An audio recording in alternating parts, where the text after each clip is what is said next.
ইরানের সর্বোচ্চ নেতা আয়াতুল্লাহ আলী খামেনি বলেছেন, যুক্তরাষ্ট্রের প্রেসিডেন্ট ডোনাল্ড ট্রাম্পের কথা মতো ইরান কারো কাছে আত্মসমর্পণ করবে না।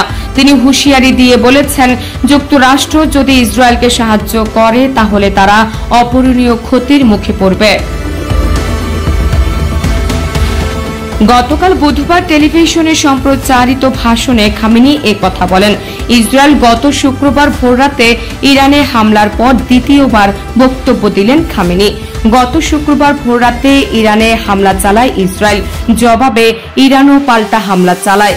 দুই পক্ষের পাল্টাপাল্টি হামলার মধ্যে গত মঙ্গলবার সামাজিক যোগাযোগ মাধ্যমে একাধিক পোস্টে ডোনাল্ড ট্রাম্প ইরানের প্রতি নিঃশর্ত আত্মসমর্পণের আহ্বান জানান। এর আগে তিনি বলেছিলেন, যুক্তরাষ্ট্র জানে খামেনি কোথায় আছে, তবে তাকে এখনই হত্যা করা হবে না। আজ জাতির উদ্দেশ্যে দেওয়া ভাষণে খামেনি বলেন, এই জাতি কখনোই আত্মসমর্পণ করবে না। এ সময় তিনি ট্রাম্পের হুমকিকে অগ্রহণযোগ্য বলে মন্তব্য করেন। খামেনি আরও বলেন, আমেরিকানদের জানা উচিত যে কোনো সামরিক হস্তক্ষেপ নিঃসন্দেহে অপূরণীয় ক্ষতি বয়ে আনবে। ট্রাম্পের বক্তব্যের কথা উল্লেখ করে খামেনি বলেন, যারা জ্ঞানী এবং ইরানের ইতিহাস ভালো করে জানেন তাদের জানা আছে ইরানিরা কোনো হুমকিকে পরোয়া করে না। ইরানের সর্বোচ্চ ধর্মীয় নেতা হিসেবে আয়াতুল্লাহ আলী খামেনি প্রায় 4 দশক ধরে পারস্য উপসাগরীয় অঞ্চলে সে অধ্যুষিত ইরানকে এক আঞ্চলিক শক্তিতে পরিণত করেছেন।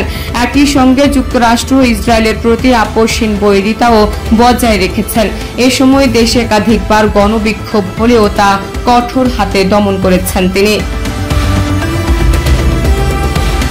আন্তর্জাতিক পরমাণু শক্তি সংস্থা জানিয়েছে, ইরানের 2টি সেন্ট্রিফিউজ উৎপাদন কেন্দ্রে হামলা চালিয়েছে ইসরায়েল। আজ এক এক্স পোস্টে IAEA জানায়, ইরানি সেন্ট্রিফিউজ উৎপাদন কেন্দ্র TES কারাচ ও তেহরান রিসার্চ সেন্টারে হামলা হয়েছে। দুটি কেন্দ্রই একসময় IAEA এর নজরদারির আওতায় ছিল। এর আগে ইসরায়েলি সামরিক বাহিনী দাবি করে তারা 50টির বেশি যুদ্ধ বিমান দিয়ে ইরানে হামলা চালিয়েছে। হামলার লক্ষ্যবস্তু ছিল ইরানের সেন্ট্রিফিউজ উৎপাদন কেন্দ্র সহ একাধিক অস্ত্র উৎপাদন কেন্দ্র।